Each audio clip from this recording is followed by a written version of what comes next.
screen there, you said strange things happen. People lose their heads at this time of year and do silly things. Was that a bit of mind games? No, I was telling the truth. You know, that goes for us as well, by the way. You know, you got to make sure that we're fully focused, and that's something that's been talked about from the very first minute we came back in after the weekend. You know, this game is probably going to be the toughest one we've had all season. It's against a team that has got nothing to play for in way of points, but has got loads to play for in the way of personal pride, contracts, possibly a new manager coming in if Gary wasn't selected to carry on. So, you know, they've got so much to play for in that respect, and for me, it makes them a dangerous animal to go and come up against. And you know, we've told the players in no uncertain terms what's expected, and they've got to fight for every ball, every little chance that they can make. Can you clear up the situation yesterday we had, obviously, with the 3 players appearing on this availability list, and the confusion as to whether that meant they had been told they had no future at the club, but no decisions have been made on. Nothing has been said to anybody, and I heard those comments and those articles had come out. You know, it's something that happens. They're free to talk to anybody from January the 1st, and you know, for me, it's stories being made out of trying to find stories. Maybe someone trying to be a little bit promiscuous in that respect, because you know, players and their agents can be, you know, free to talk to anybody from that date, and it's only natural that players who are out of contract go and register with their respective union. It happens in England, it happens all over, and those names get circulated. So, you know, it's no surprise to me that you know, that those names who are out of contract are all on that list, but no one's been told. Is it something you could have done without, or are you able to just push it to the side? Is it an unwanted distraction at all in any way? No, look, listen, players know you know, the situation that we're in at the moment. You know, I can't make decisions. I can't say either way at the moment where we are on that. You know, 1 or 2 have been guided down that route who haven't really been featuring, and you know, there's 1 or 2 players who think they may have an idea, but nothing has been actually said. You know, with any substantial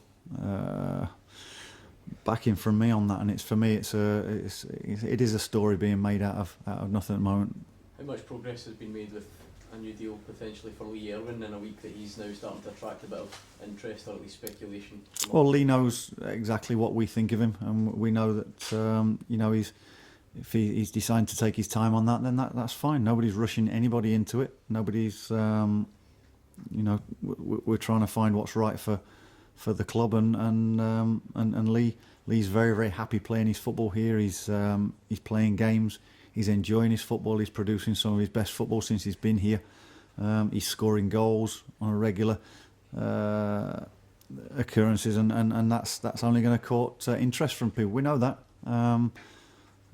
That's the life of a footballer, and you know, you have to go and deal with that as well as an individual, and Lee's dealing with that very, very well.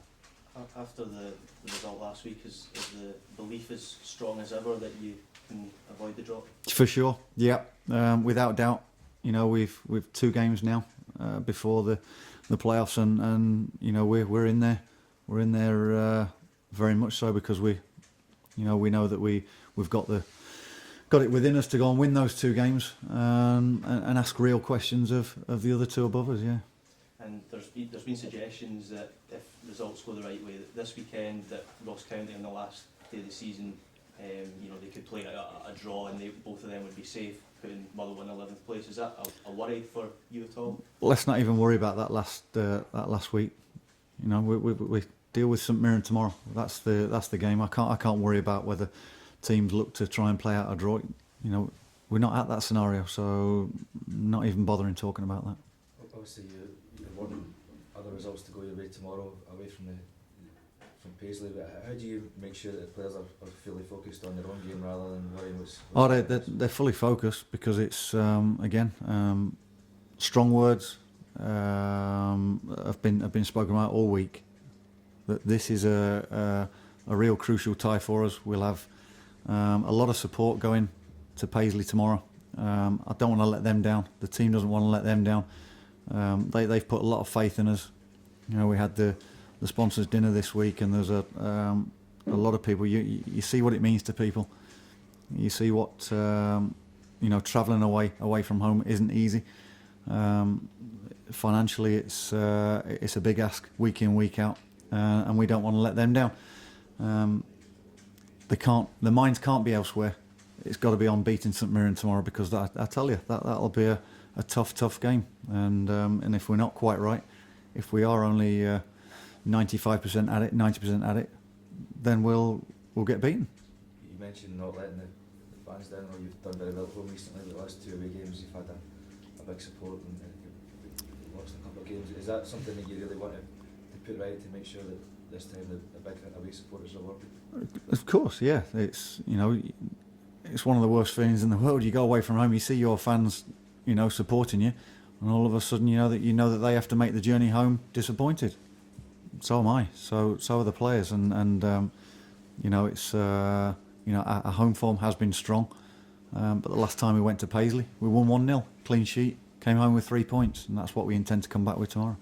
Are they playing with more of a freedom now that they're relegated? A couple of good results in the last few weeks, and like you say, a bit of the pressure's off, but they're still going for contracts and futures and all the rest of it. Maybe a different proposition to the one that you met here. And I think I've said that from an earlier question. They are playing with a bit more energy. There's probably freedom of not fighting for points as such is evident. They've made a few changes, so it's allowed 1 or 2 of the younger players to come in. It's given them a little bit more legs. We know that. We've got to combat that. We've got to be aware of that, and we've got to go with our normal energetic. And at times we can be dogged if we need to go and put a foot in and make it hard, and we've shown that we can do that, and we're positive, and we go at teams, and that's got to be evident tomorrow as well from us. Ian, since you've arrived at Fir Park, you've come across as a really upbeat kind of guy. Has that been tested in recent weeks? I love coming into work. I love working with players. I love testing them.